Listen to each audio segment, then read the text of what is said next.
Yana bitta sanuzelimiz tayyor bo'ldi. Umumiy maydon 23 kvadrat metr bo'ldi. Pollari bilan birgalikda balandlik 240.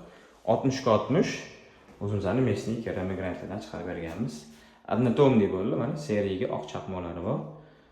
Polometri bo'lyapti. Devori ham qo'li hammasi shundan iborat bo'lyapti.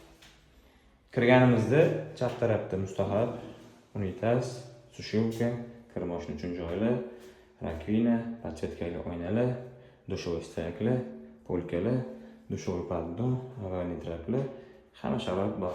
Yo'lda demak xuddi tesh borishsa bo'ldi ekan.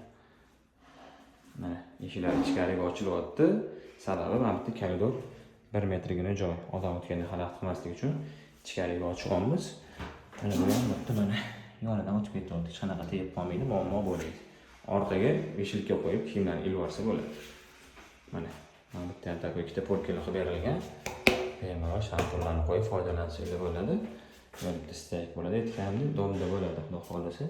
Trapimiz 100 taga qo'yilgan, sababi 100 taga turba tashab ketgan ekan santexniklar. O'shaning uchun mashina trap qo'yib majbur shunaqa trapdan qo'yganmiz. Bu yerda mana skripi o'zimizdan dolda trapdan qo'yib berdik. Xudo xolasa ishimiz tayyor bo'ldi. Xizmatlar bo'lsa aloqaga chiqasizlar.